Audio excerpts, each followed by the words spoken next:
నమస్తే, this is Shaurya. Welcome to our channel. ఈ రోజు మనతో పాటు సీనియర్ జర్నలిస్ట్ దాము బాలాజీ గారు ఉన్నారు. వారితో మాట్లాడదాం. Good morning sir. Morning sir, Duvvada Srinivas గారు అండ్ దివ్యల మాధురి గారు, సో వీళ్ళిద్దరూ కూడా generally viral and controversy candidates లాగా ఈ మధ్యనంతా కూడా వాళ్ళ గురించి ఎక్కువ ట్రోలింగ్స్ నడుస్తున్నాయి social media. At the same time ఇప్పుడు చూసుకుంటే దువ్వాడ శ్రీనివాసరావు గారికి బెదిరింపులు వచ్చినాయి, హత్యాయత్నం కింద అని చెప్పేసి ఒక వాయిస్ కూడా రిలీజ్ అయిందని అంటున్నారు. ఏంటి సార్, అసలు ఏమైంది, నిజమేనా, అది ఎంతవరకు వాస్తవం? ఇప్పుడు ఒక ఆడియో కాల్ వైరల్ అవుతుంది. అది దివ్యల మాధురి ఆడియో కాల్. ఆడియో కాల్లో దువ్వాడ శ్రీనివాస్ని హత్య చేయాలని కొంతమంది ట్రై చేస్తున్నారని, ఎప్పుడు ఎక్కడ హత్య చేస్తారో కూడా చెప్పినట్టుగా వైరల్ అవుతుంది. ఆ తర్వాత దువ్వాడ శ్రీనివాస్ కూడా మీడియాతో మాట్లాడి కన్ఫర్మ్ చేశాడు. ఆడియోలో ఉన్న ఆ కాల్లో నిజమైన కాల్ అదేం అబద్ధం కాదు, నాకు థ్రెట్ అయితే ఉంది, నన్ను కొట్టి చంపేయాలని ప్లాన్ చేస్తున్నారని చెప్పాడు. సో అసలు ఏం జరిగింది, ఈయన్ని ఎవరు కొట్టి చంపుతారు, గతంలో కూడా ఈయన మీద హత్యాయత్నాలు జరిగాయని చెప్తున్నారు. సో గతంలో కూడా ఇలా భార్య వాణి దివ్యల మాధురిని హత్య చేయాలనుకుంటుందని చెప్పింది. దివ్యల మాధురి రివర్స్లో వాణినే ఈయన్ని హత్య చేయించాలని ప్రయత్నిస్తుందని ఆరోపణలు వచ్చాయి. ఈ నేపథ్యంలో కొత్తగా ఇప్పుడు ఈ ఆడియో బయటకు వచ్చింది. సో అసలు ఈ నేపథ్యం ఏంటి, ఆడియోలో ఏముంది, అసలు ఎవరు ఈయన్ని చంపించాలనుకుంటున్నారు, దానికి కారణాలు ఏంటి, ఈ విషయాల గురించి చూద్దాం.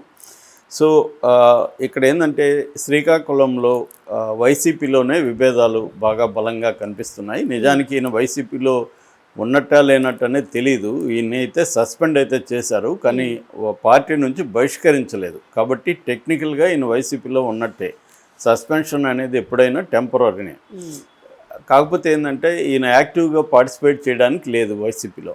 కానీ ఈయన సొంతంగా అక్కడ టెక్కలి, శ్రీకాకుళం ప్రాంతాలకు వెళ్ళి ప్రచారాలు చేసుకోవడం, డిఫరెంట్ కార్యక్రమాలు చేయడం, ఇవన్నీ చేస్తున్నారు. ఈ మధ్య కూడా దివ్యల మాధురి బిగ్ బాస్లో ఆమె కొన్ని రోజులు ఉండింది. దానికి సంబంధించి ఆమెకు వచ్చిన రెమ్యునరేషన్ కూడా వాళ్ళు అక్కడికి వెళ్ళి అక్కడ కొంత ఇబ్బందుల్లో ఉన్న వాళ్ళకి, ఆరోగ్యం బాగాలేని వాళ్ళకి ఆ డబ్బులు ఇచ్చారు. దాని వీడియోలు కూడా బయటకు వచ్చాయి. ఈ నేపథ్యంలో దీంట్లో అసలు ఆడియోలో ఏముందంటే, ఆడియోలో ఒక కింజారపు అప్పన్న అనే ఆయన దివ్యల మాధురితో మాట్లాడుతున్న ఆడియో ఉంది. దాంట్లో ఏంటంటే దువ్వాడ శ్రీనివాస్ను నర్సన్నపేట నిమ్మాడ జంక్షన్ మధ్యలో ఈయన ఇప్పుడు యాక్చువల్గా టెక్కలికి వెళ్తున్నాడు. సో టెక్కలికి వెళ్తున్నాడు కాబట్టి ఈ నర్సన్నపేట నిమ్మాడ మధ్యలో ఆయన్ను కారు ఆపి ఆయన్ని కొట్టి చంపేయాలని ప్లాన్ చేస్తున్నారు అనేది దాంట్లో చెప్పాడు. ఆయన ఇన్ఫర్మేషన్ ఇచ్చాడు. అంటే ఆయన ప్రత్యక్ష సాక్షి అనమాట ప్లానింగ్కి. ఆ ప్లానింగ్ వేసింది ఎవరంటే ఎవరో కాదు, వైసీపీ పార్లమెంటరీ పార్టీ అధ్యక్షుడు, అక్కడ శ్రీకాకుళం పార్లమెంటరీ పార్టీ అధ్యక్షుడు ధర్మాన కృష్ణదాస్. సో ఆయన వాళ్ళ ఇంట్లో ప్లానింగ్ నడిచింది, వాళ్ళ ఇంట్లో మాట్లాడుకుంటున్నారు, నేను కూడా ఉన్నాను. అప్పుడు నన్ను కూడా హెచ్చరించారు, నువ్వు అతనికి చెప్పు, అతను కానీ ఇక్కడికి వస్తే మాత్రం విడిచిపెట్టమని చెప్పు, జాగ్రత్తగా ఉండమని చెప్పని నాకు కూడా చెప్పారు అని చెప్పాడు. ఈ తర్వాత దువ్వాడ శ్రీనివాస్ కూడా మాట్లాడుతూ ఇదంతా వాస్తవమే, నాకు యాక్చువల్గా నిన్ననే ఈ అప్పన్న కాల్ చేశాడు, కాల్ చేసి ఇట్లా మాట్లాడాడు, నేను చేస్తే చేయనిలే, చంపితే చంపని, నేను వస్తాను అని చెప్పి నేను వెళ్ళి అక్కడ కారు కూడా ఆపుకొని వెయిట్ చేశాను. ఎవరన్నా వచ్చి కొడితే కొట్టని, చంపితే చంపనని, నేను ప్రజల కోసం పనిచేస్తుంటే నన్ను చంపుతానంటే చంపని, నేను చావడానికి సిద్ధమైన అక్కడ వెయిట్ చేస్తాను. వెయిట్ చేస్తున్న వీడియో కూడా ఆయన పెట్టాడు, ఆ ప్లేస్లో వెయిట్ చేస్తున్న వీడియో కూడా. మహేష్ బాబు గుర్తొస్తుంది. మహేష్ బాబు అతను సినిమాలో అదే అలవాటు కింద వెయిట్ చేస్తాడు అలా చెల్లెలతో, అలాగే ఈయన కూడా వెయిట్ చేసి ఆ వీడియో పెట్టాడు. సో అతను అనేది ఏమంటే, ఈ అప్పన్న ఎవరో కాదు, కింజారపు అచ్చెన్నాయుడు బంధువే. సో ఇతను మా మేలు కోరి చెప్పాడు. సో ధర్మాన కృష్ణదాస్ నన్ను హత్య చేయడానికి ప్లాన్ చేస్తున్నాడు అని చెప్పాడు. ఇక్కడ ఏమంటే శ్రీకాకుళం ఈ పాలిటిక్స్లో ముఖ్యంగా వైసీపీలో అనేక విభేదాలు ఉన్నాయి. యాక్చువల్గా ధర్మాన కృష్ణదాస్ గతంలో డిప్యూటీ సీఎంగా పనిచేశాడు. తర్వాత ఇప్పుడు అక్కడ వైసీపీ పార్లమెంటరీ పార్టీ అధ్యక్షుడిగా శ్రీకాకుళానికి ఉన్నాడు. అయితే ఈయనకు అక్కడ తమ్మినేని సీతారాం మాజీ స్పీకరు వీళ్ళిద్దరికి మధ్య ఒక గొడవ అయితే జరుగుతుంది. యాక్చువల్గా తమ్మినేని సీతారాంకి ఎంపీకి టికెట్ ఇస్తారనేది ఉంది. కానీ ఇప్పుడు ఏమవుతుందంటే అందుకనే ఆయన్ని ఈ మధ్య ఆముదాల వలసకి ఇన్ఛార్జిగా కూడా చేశారు, పంపించారు. సో ఆ టికెట్ వస్తుంది అనుకున్నారు. కానీ ధర్మాన కృష్ణదాస్ మొన్న మాట్లాడుతూ టికెట్ ఎవరికి అనేది ఇంకా కన్ఫామ్ కాలేదు, నాకు తెలియదు అన్నట్టుగా చెప్పాడు.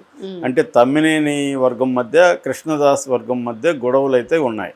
తమ్మినేని వర్గం ఏంటంటే కృష్ణదాసు అచ్చెన్నాయుడితో కుమ్మక్కైనట్టుగా మాట్లాడుతున్నారు. అచ్చెన్నాయుడు ఫ్యామిలీకి అంటే కింజారపు ఫ్యామిలీకి ఈ ధర్మాన ఫ్యామిలీకి ఎప్పటి నుంచో గొడవలు ఉన్నాయి. కానీ వాళ్ళు కొంత పొలిటికల్గా మాత్రమే టీడీపీ అనుకుంటా కదా సార్, కింజరపు టీడీపీనే మంత్రి, ఇప్పుడు వైసీపీ, వీళ్ళిద్దరి మధ్య ఉన్నాయి. ఈ రెండు ఫ్యామిలీల మధ్య ఎప్పటి నుంచో ఉన్నాయి. కానీ వాళ్ళు అంతగా అంటే ఆ గొడవల్ని ఓన్లీ రాజకీయంగా మాత్రం పరిమితం చేసుకున్నారు.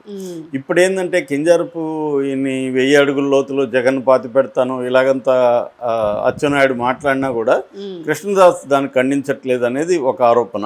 రెండోది ఆయన యాక్టివ్గా పనిచేయట్లేదని, ఆయన్ని స్లో మోషన్ లీడర్ అని కూడా పిలుస్తారు అక్కడ శ్రీకాకుళంలో.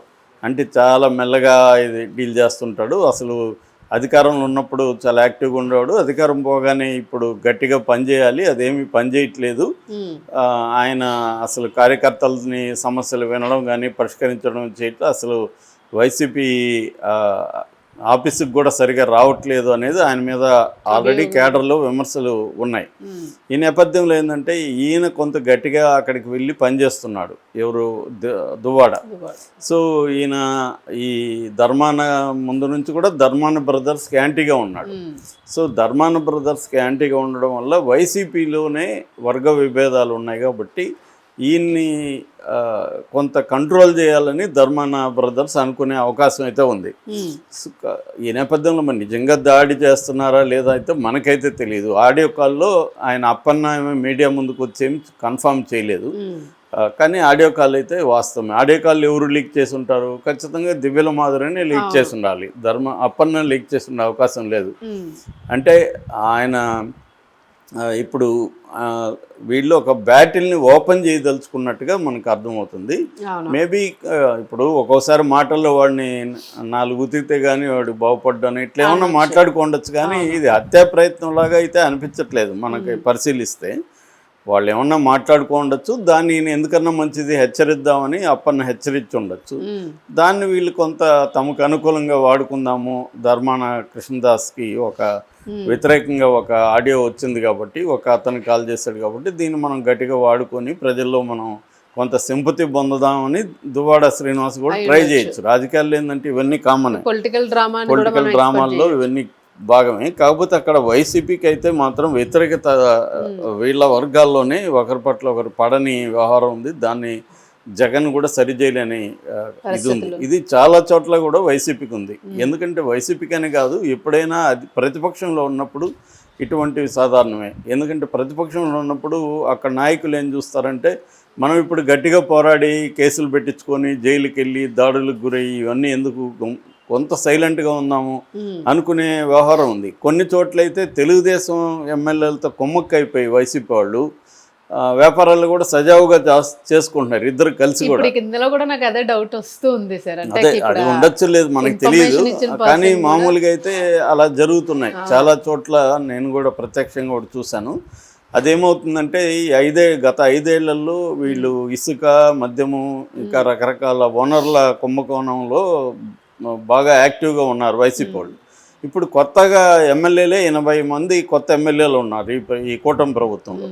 ఈ ఎమ్మెల్యేలకి నెట్వర్క్ అంతా తెలియదు, ఎలా మోసాలు చేయాలి, ఎట్లా ఓనర్ ఇసుకని ఎట్లా తీసుకెళ్ళి ఎక్కడ ఇవ్వలేదు. ఆల్రెడీ అయిన వాళ్ళు ఉన్నారు కదా, వాళ్ళు ఏం చేస్తారు, వాళ్ళు ఆఫర్ ఇస్తారనమాట. నీకెందుకు, మేము అన్నీ కంటిన్యూ చేసుకుంటాం, మాకు అన్ని నెట్వర్క్ అంతా ఎస్టాబ్లిష్ అయింది, నీ వాటా ఎంత అని చెప్పు నీకు ఇచ్చేస్తాం. వీళ్ళకి కూడా ఇది బాగుంది కదా, మనమేం పని చేయకుండా అన్ని వాడు చూసుకుంటారు తలనొప్పులు, మనం వాళ్ళని కాపాడితే చాలు అనుకొని ఎమ్మెల్యేలు కూడా కుమ్మక్కైపోవడం అనేది జరుగుతుంది లోకల్గా. అందుకని ఈనాడు జ్యోతి కూడా ఎమ్మెల్యేల అరాచకాలు అవినీతి మీద బిగినింగ్ నుంచి కూడా రాస్తూ ఉన్నారు. అంటే ఈ చంద్రబాబుకి లోకేష్కి చెడ్డ పేరు వస్తుంది ఎమ్మెల్యేల వలన అనేది తెలుగుదేశం మీడియా కూడా ఎక్స్పోజ్ చేస్తుంది. కానీ ఇది జరుగుతూనే ఉన్నాయి. సో ఈ నేపథ్యం ఈ కాంటెక్స్లో మనం చూసుకున్నప్పుడు ఖచ్చితంగా దువ్వాడ శ్రీనివాస్కి కొంత ఇబ్బందులు అయితే ఉన్నాయి. అది హత్య వరకు వస్తుందా లేదా ఆ కాల్ని బేస్ చేసుకొని ఈయన ప్రొజెక్ట్ చేసుకుంటున్నాడా అనేది చూడాలి. ఏదేమైనా ఇది ఒక సంచలనంగా మారింది. ఎందుకంటే ఈ మధ్యకాలంలో దువ్వాడ అండ్ దివ్యల జంట ఎంత పాపులర్ అయ్యారో మనకు తెలుసు కాబట్టి ఇది కూడా ఇప్పుడు సోషల్ మీడియాలో బాగా వైరల్ అవుతుంది. చూద్దాం. Thank you sir. Thank you.